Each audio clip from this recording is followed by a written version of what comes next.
तुझा महाराष्ट्र न्यूज सदैव आपल्यासोबत। नमस्कार, मी प्रियंका। गरजा महाराष्ट्र न्यूज मध्ये तुमचं स्वागत। सुरुवातीला पाहूयात हेडलाईन्स।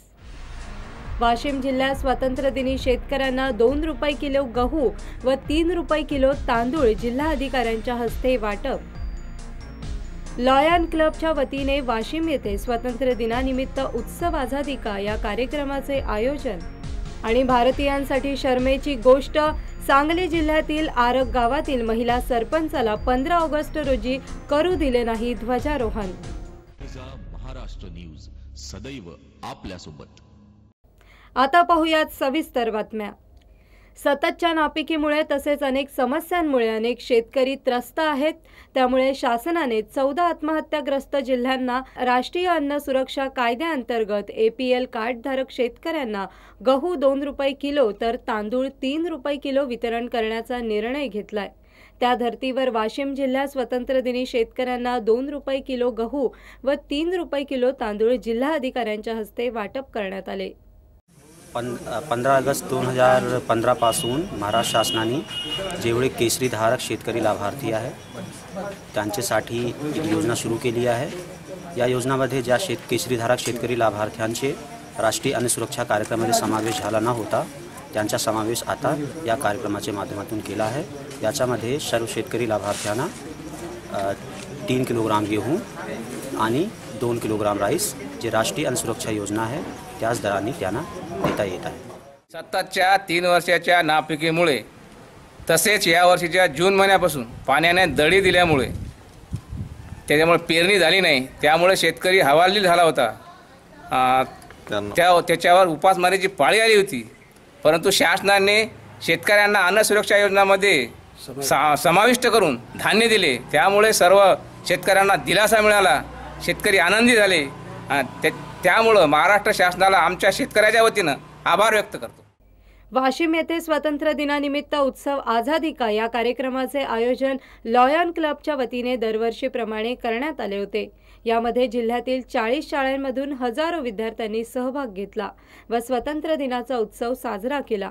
हा कार्यक्रम पाहण्यासाठी हजारो प्रेक्षक उपस्थित होते। लॉयन्स क्लब ऑफ वाशिमच्या वतीने मागच्या 25 वर्षापासून स्वाधीनता दिवस स्वातंत्र्य दिवस निमित्त शाळांच्या मुलांसाठी वेगळे कार्यक्रम घेण्यात येतात।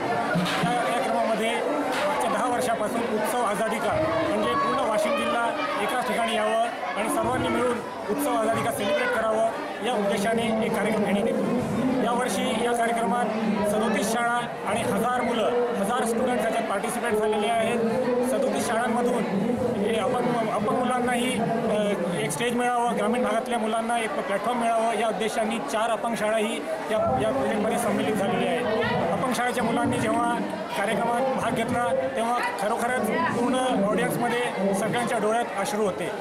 स्पेशल प्रोग्राम फॉर स्पेशल चिल्ड्रन्सला एक प्लॅटफॉर्म मिळावा हा एक सामाजिक संस्थेचा नेहमी उद्देश असतो। तो उद्देश साध्य करण्याचा वाशिम लॉयन्स क्लबचा नेहमीच ये प्रोग्राम हर बार स्वागत लॉन में कंडक्ट होता है। मैं माउंट कार्मल स्कूल से हम हर साल इस प्रोग्राम का बहुत बेसब्री से इंतज़ार करते हैं और आज ये बहुत अच्छा चांस हमें परफॉर्म करने के लिए मिला है और ये सिर्फ लायन्स क्लब की वजह से हुआ है। तो मैं माउंट कार्मल से हूँ, लास्ट ईयर हमें 2nd प्राइज़ मिला था और ये सिर्फ लायन्स क्लब की वजह से पॉसिबल हुआ।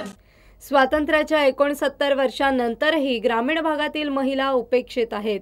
सांगली जिल्ह्यातील आरग गावातील महिला सरपंच सौ विशाखा कांबळे यांना ध्वजारोहण करू दिले नाही, तर उपसरपंच अनिल कोरबू यांनी जबरदस्तीने स्वतः ध्वजारोहण केले। सरपंच हा गावातील प्रथम नागरिक असतो, मात्र पुरुषी मानसिकतेमुळे महिला सरपंचाला ध्वजारोहण करण्याचा अधिकार देण्यात आला नाही। या प्रकरणामुळे पंचक्रोशीत संताप व्यक्त केला जात आहे, तर याबाबत कारवाई करण्याची मागणी सरपंच सौ विशाखा कांबळे यांनी केली आहे। दरम्यान न्याय मिळेपर्यंत गावात ग्रामसभा न घेण्याचा निर्णयही संतप्त ग्रामस्थांनी घेतलाय। यात मिरजेचे आमदार सुरेश खाडे यांच्या पॅनलचे 9 सदस्य निवडून आले, तर माजी मंत्री अजितराव घोरपडे यांच्या पॅनलचे 8 सदस्य विजयी झाले। मात्र सरपंच पद हे मागासवर्गीय महिला या प्रवर्गासाठी आरक्षित असल्याने माजी मंत्री अजितराव घोरपडे यांच्या पॅनलच्या सौ विशाखा अजित कांबळे या सरपंच झाल्या।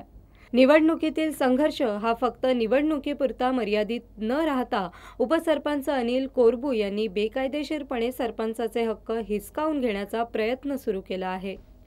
सरपंच ग्रामपंचायत आरग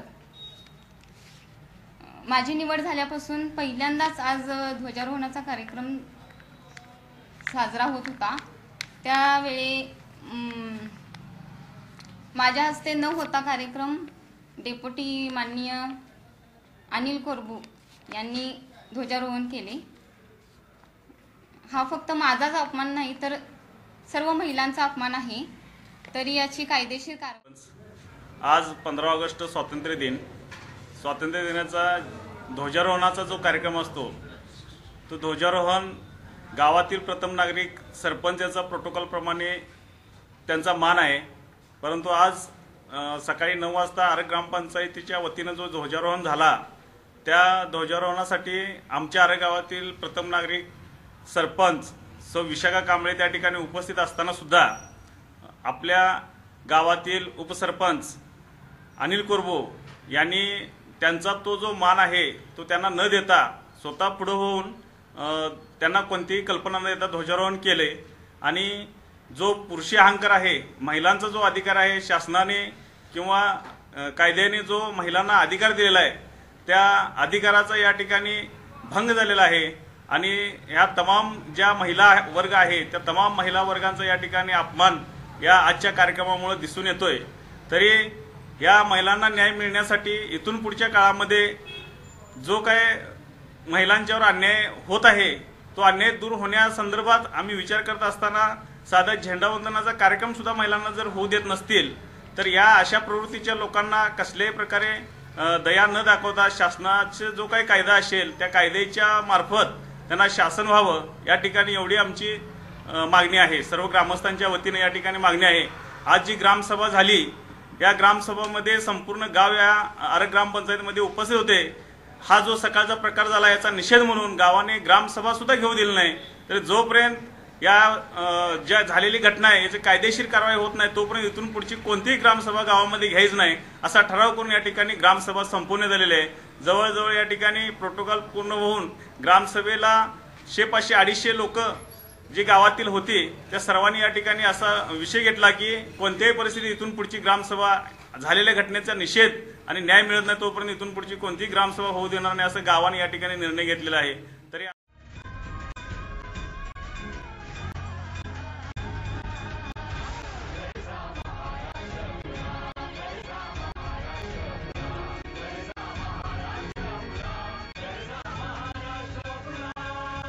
गर्जा महाराष्ट्र न्यूज सदैव आपल्यासोबत।